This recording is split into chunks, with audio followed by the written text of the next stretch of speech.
for cheeseburger rolls, you want your hamburger with some seasoned salt.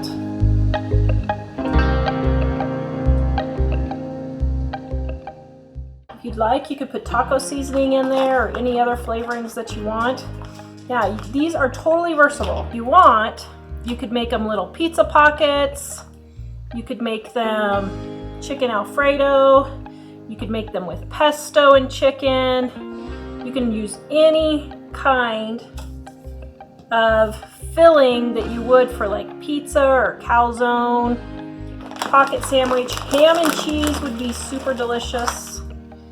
Ham and cheese would be really yummy, but my boys, they just like hamburger and cheese, so we just make cheeseburger rolls. I know they love pizza, but for their cheeseburger rolls, they just like hamburger and cheese. Very strange.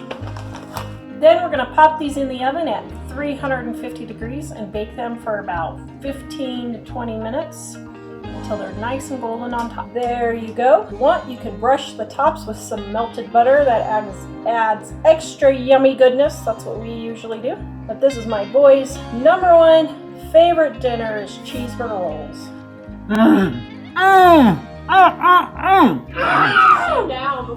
Look at that deliciousness. I didn't even pay you to say that. Wow. That's really good. What do you think, Jack?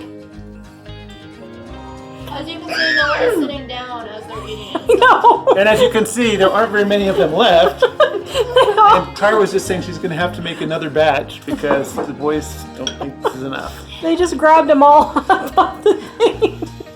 Dad's just having one, but nevertheless, the boys, they're just dying for more. Oh.